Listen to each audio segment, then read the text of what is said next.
오늘은 부활주일입니다. 부활주일은 기독교 절기의 가장 또 소중한 절기이기도 합니다. 부활절 하면 항상 드러나는 거 보면 신비라는 거죠. 부활이라는 자체가 굉장히 신비로운 거죠. 신비를 이야기할 땐 세 종류가 있어요. 하나는 생명의 신비인데 그것이 중에 탄생의 신비, 성장의 신비, 또 하나는 죽음의 신비, 이 세 가지가 있다는 얘기를 합니다. 탄생의 신비는 아무리 봐도 이게 너무너무 신비롭다는 거예요. 어떻게 그냥 만들어서 출생하느냐, 이것은 증명을 할 수 없다는 거예요. 저절로 되는 것처럼 보입니다. 또한 성장도 마찬가지죠. 그냥 부모가 필요한 것을 먹여주고 그냥 이렇게 했을 뿐인데 그냥 키가 자라고 뭐 모든 기능들이 저절로 좋아지고 또 정신적인 것도 그렇고, 이거는 뭔가 일일이 가르쳐서가 아니고 되어지는 것들이 있어서 굉장히 신비롭다, 이렇게 얘기를 합니다. 그런데요, 죽음의 신비, 이게 왜 신비냐? 죽음은 절망이고 죽음은 고통이다, 그렇게 생각하는데 왜 죽음이 신비냐? 이렇게 말합니다. 사람이 죽으면 영혼이 빠져나간다고 그러는데 어떻게 될까? 이걸 연구를 한 사람이 있습니다. 그래서 이제 그 허락을 받고 돌아가시기 직전에 있는 분들에게 거기에다가 이제 침대에 눕혀 있잖아요. 특수된 저울을 밑에다 달아놓고 그분이 이제 임종하실 때까지 물론 경건하게 하고 딱 몇 킬로 쟀는데 영혼이 딱 떠나가고 났을 때에 무게가 줄어들더래요. 몇 그램 줄어들더래요. 이게 한 사람은 그런 게 아니라 여러 번의 어떤 반복을 벌써 영혼이 떠나가니까 사람의 몸무게가 줄어든다는 겁니다. 그래서 무슨 결론을 내리냐면 영혼에도 무게가 있다, 이렇게 얘기하는 거예요. 이건 증명할 수 없는 신비로운 것이다, 그런 얘기를 하는 겁니다. 사람이 영혼이 떠난다는 것은 무엇을 의미하냐? 심장이 멈춘다거나 뇌파가 멈추는 것 이상이라는 것이죠. 그러니까 도대체 죽음이 뭐냐? 이게 가장 큰 풀리지 않는 숙제이기도 합니다. 그래서 죽음을 신비라고 말합니다. 오늘 본문에 보면 그 죽음에 대한 문제를 다루고 있습니다. 엠마오로 가는 두 제자 이야기가 나오는데 이들은 예수님을 따르던 자들이었습니다. 예수님과 함께 따라다니면서 12제자는 아니지만 70명의 제자들 무리 중에 있었던 사람이 아닌가 생각되어져요. 그들이 예수님을 따라다니는데 그만 예수님이 십자가에 죽어버렸잖아요. 그들의 의식 속에는 죽음은 끝이라는 생각을 하기 때문에 굉장히 실망이 됐던 것이죠. 아니, 예수님이 죽는데 하필이면 십자가에서 죽으시냐는 거예요. 왜요? 십자가는 불명예스러운 죽음이고 이 수치스러운 죽음이기 때문에 그 죽음 자체가 좀 창피하게 느껴지는 거죠. 그런 것이 일반적인 생각이었어요. 그리고 실망스러운 것은 자기가 끝까지 믿고 따르던 그분이 이제는 생명이 끝나버리니까 더 이상 따를 수가 없다는 겁니다. 그런데 간혹 그런 얘기 들었어요. 어떤 여자들이 예수님 무덤까지 갔는데 예수님이 살아났다고 이야기한다는 거예요. 그래서 물어봤어요. 예수님 봤냐? 그랬더니 예수님은 못 봤고 천사는 봤습니다, 그런 얘기를 하는 거예요. 성경에도 오늘 나오듯이 말이에요. 에이, 잘못 봤겠지. 예수님도 안 봤다는데 그 살아나는 거 어떻게 증명할 수 있어? 그렇게 실망이 돼서 엠마오로 가는 거예요. 자기 고향으로 돌아가고 있는 거죠. 엠마오는 예루살렘에서 약 한 20-30km 정도 떨어진 그렇게 먼 거리가 아니었습니다. 그렇게 가고 있는 그런 상황이었어요. 자, 그러면 왜 이들이 큰 실망을 하게 되었을까? 예수님은 특별한 분으로 생각했어요. 왜냐하면 일반 랍비와 달랐고 선지자라고 하는 그분들과 달랐거든요. 특별한 권능을 행하시는 그분을 보니까 저분은 특별하다는 거예요. 그리고 그분이 하는 말씀을 보니까 너무 특별하다는 거예요. 그분의 삶을 보니까 굉장히 특별한 거예요. 그래서 저분이면 우리의 모든 그것을 새롭게 바꿔줄 수 있는, 지금 우리가 로마의 지배를 받고 또 정치 세력의 지배를 받고 너무 살기 힘든데 우리를 다시 일으키서 회복할 수 있는 그런 기대감에 구세주로 믿었단 말이에요. 그런데 그분이 죽어버렸어요. 그러니 그들이 기대한 만큼 실망감도 어마어마하게 떨어질 수밖에 없는 것이죠. 자, 이 예수님이 능력이 없다면 이해하겠어요. 그분은 능력이 있으신 분이잖아요. 심지어 죽은 자도 여러 명 살려냈거든요. 야이로의 딸을 죽었는데 살려내질 않나.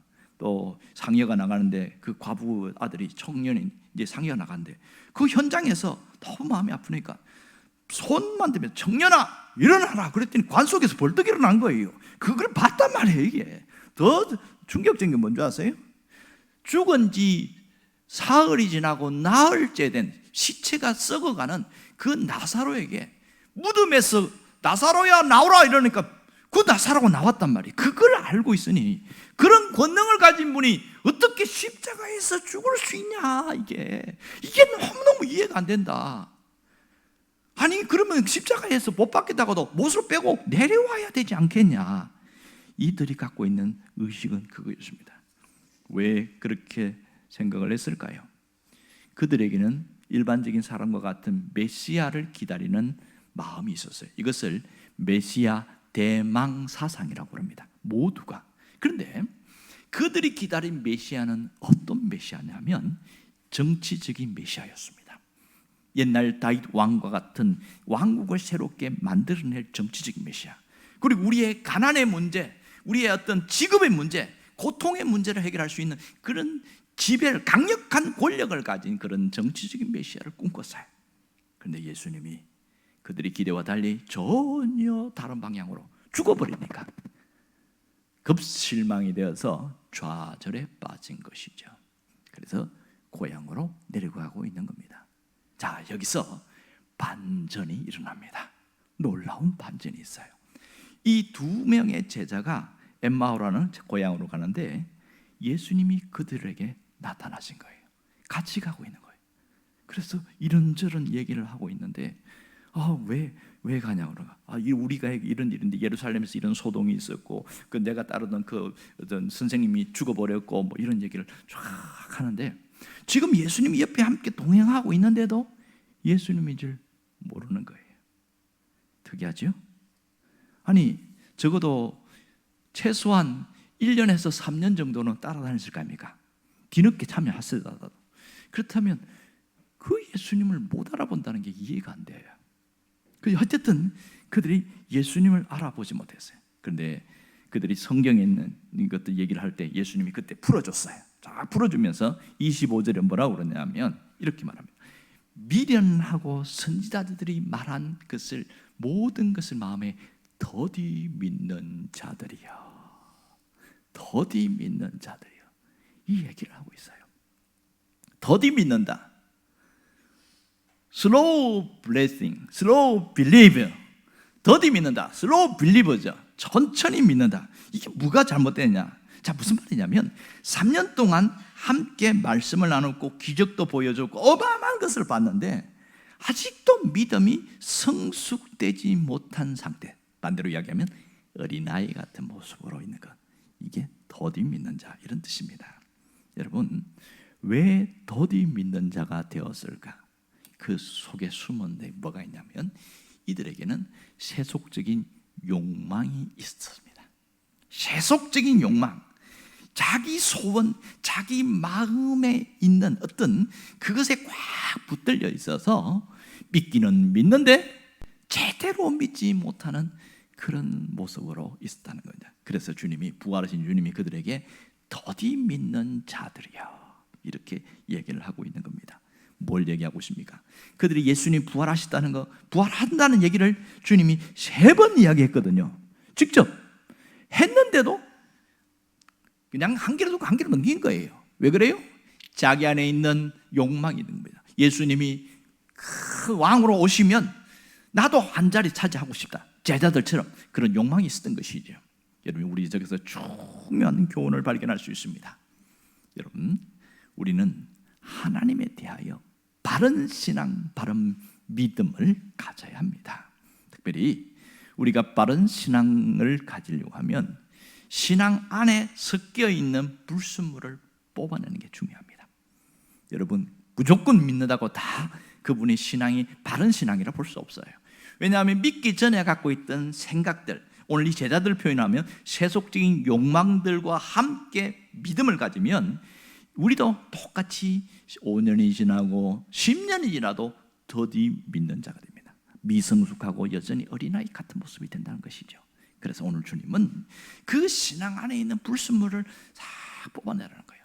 여러분, 예배를 한 번 드리고 두 번 드리고 세 번 드리면서 어떤 분은 정말로 달라져요. 뭐가 달라지냐? 자기 안에 있는 불순물들이 점점 빠져나가는 거예요. 그래서 정말 너무 좋다고 이야기하는데 어떤 분은 1년 내도록 교회 나왔는데 변화가 없어요. 말도 안 변하고 생각도 안 변하고 행동도 안 변하고 하나도 안 변해. 왜 그럴까요? 이 안에 있는 불순물이 너무 가득 차 있는 거예요. 그렇다고 안 믿는 건 아니에요. 믿기는 믿는데 이 불순물이 꽉 차 있으니까 제대로 믿음이 들어가지 않는 겁니다. 정말 오늘 주님이 하신 말씀을 깊이 듣기를 바랍니다.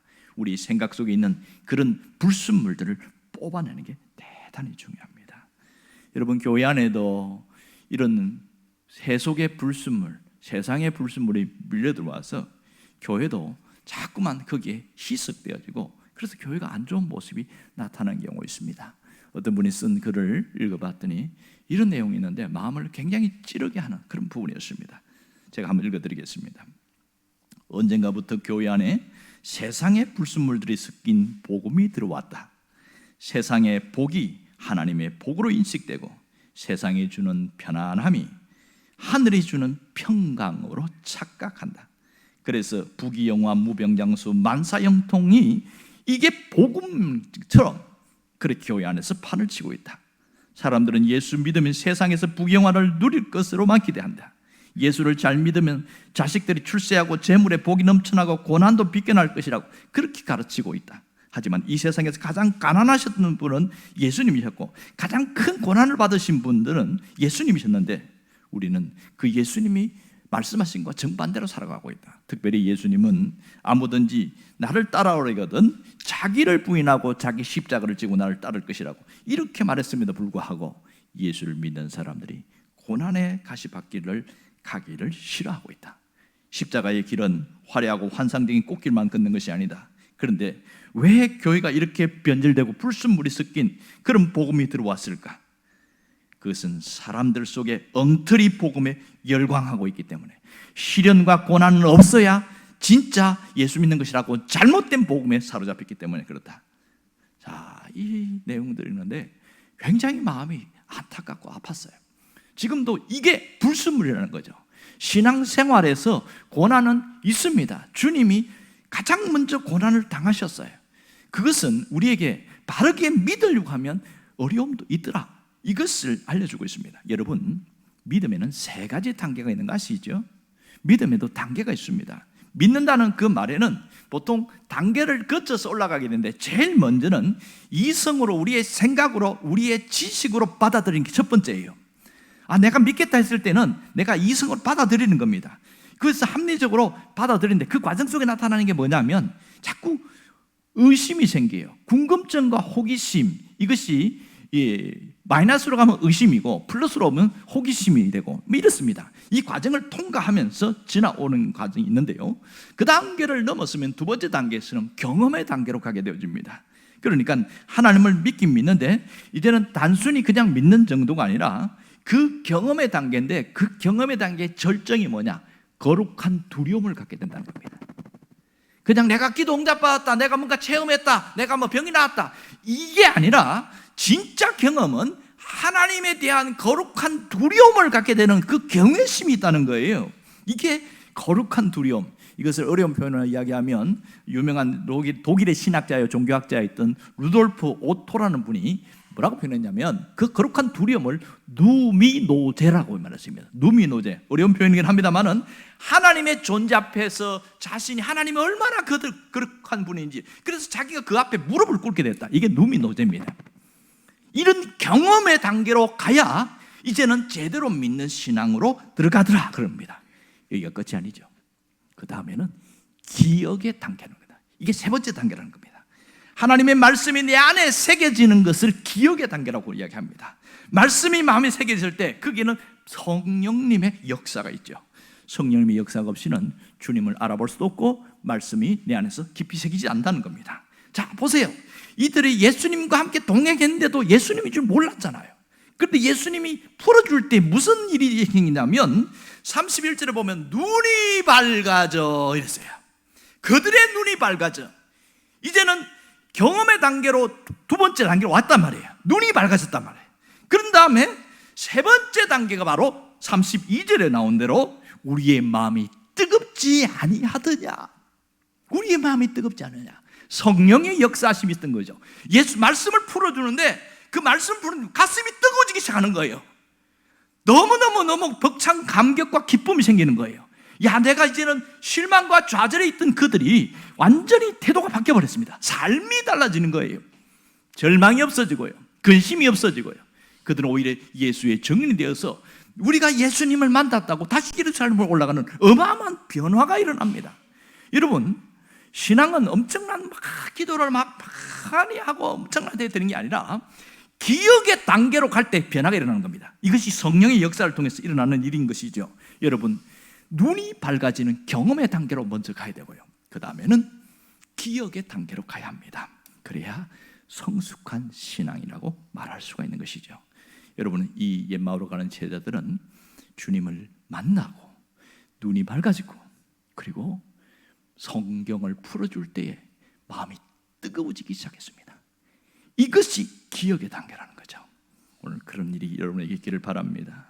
하나님은 우리에게도 똑같이 이 엠마오로 간 제자들처럼 그렇게 역사할 거라는 것입니다. 이게 바로 부활신앙입니다. 부활신앙의 진수는 여기에 있는 것이죠. 예수의 부활이 나의 부활로 이어지는 것이죠. 부활신앙은 우리의 삶을 바꾸어 놓게 되어집니다. 단순히 예수님 부활했다더라, 나 그냥 부활한 거 믿어, 그것은 지식의 단계인 것이죠. 하지만 이것이 부활의 주님 앞에 내가 설 때에 거룩한 두려움이 생길 때는 이제는 경험의 단계로 들어가게 되어집니다. 그러나 그 부활의 주님 때문에 내가 마음이 뜨거워지고 기쁨이 생기고 삶이 바뀌지면 기억의 단계로 내려가는 거죠. 이게 신앙입니다. 부활의 핵심은 뭔지 아세요? 살리는 데 있습니다. 살리는 데 있어요. 내 마음이 살아나고 내 영혼이 살아나고 내 삶이 살아나는 살리는 데 있어요. 나뿐만 아니라 내 옆에 있는 사람까지 살리는, 그것이 부활의 진수입니다.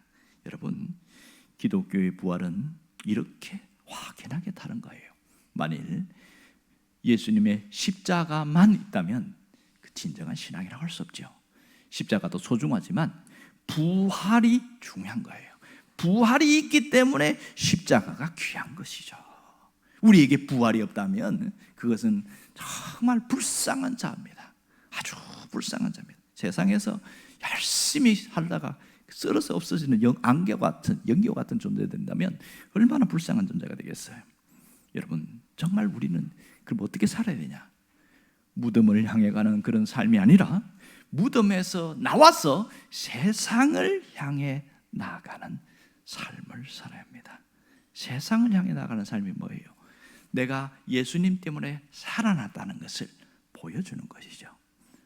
살아난 것을, 마음이 살아나고 영혼이 살아나고 회복되는 그것을 보여주는 겁니다. 이게 부활의 삶이고 부활의 일상입니다. 여러분, 부활은 미래가 아닌 바로 현재입니다. 부활은 앞으로 잘 될 거야 바라보는 소망으로 끝나는 것이 아니라 부활은 누리는 삶이라는 것을 잊지 않기를 바랍니다. 그것이 부활을 경험하는 자가 살아가는 부활신앙의 삶을 사는 것이죠. 세상은 여전히 사망이 왕노릇합니다. 두려움이 왕노릇합니다. 세상은 여전히 모든 것을 짓누르고 있습니다. 우리는 세상 속에 살아가요. 그런데 그 세상 속에 있으면서 부활신앙이 없으면 그 강력한 보이지 않는 짓눌림 앞에서 우리는 맥을 못 씁니다. 그런데요, 내 안에 부활신앙이 있으면 그것을 뚫고 나오는 능력이 생기게 되어집니다. 이게 진정한 부활 아니겠어요? 여러분, 예수님의 부활은 하나의 절기로 끝나는 것이 아니라 내 삶의 실제에 나타나야 된다는 겁니다. 내가 현재 삶으로 누리는 것으로 나타나야 된다는 거예요. 그러므로 우리를 살게 하는 것은 부활의 생명입니다. 우리의 삶을 바꾸는 것은 부활신앙이라는 것을 잊지 않기를 원합니다. 점점 우리가 부활을 묵상하고 부활을 주님을 생각하며 나갈 때에 새로워질 수 있는 것이죠. 세상은 인생의 1막과 2막이 있다고 그랬어요. 십자가가 인생의 1막이라면 부활은 2막이라고 할 수 있습니다. 그렇다면 이 2막이라는 것은 뭘 얘기해요? 역전을 말하는 것이죠. 주님께서 엄청난 사망 권세라는 그 지배 속에 있다가 부활하시는 것은 역전의 드라마를 쓰셨다는 거예요. 그렇다면 내가 그 주님을 믿는다면 내 삶의 현장에도 역전의 드라마를 쓰실 수 있다는 것이죠. 이게 진짜 부활인 거죠. 이게 하나님의 역사는 이렇게 나타나는 거예요. 가시적으로 뭔가가 보이는 것이 아니라 내 안에서부터 새로워지는 이 역전의 드라마가 여러분에게 나타나기를 바랍니다. 그럴 때 우리의 마음속에 어떤 변화가 있느냐? 요한계시록 21장 4절에 나오는 것처럼 모든 눈물을 그 눈에서 닦아주실 겁니다. 그리고 우리가 다시는 사망하는 것이나 사망이나 애통이나 곡하는 것이나 어떤 것도 있지 아니할 놀라운 역사가 나타날 것입니다. 이 놀라운 부활의 소망이 여러분 안에 충만하기를 바랍니다.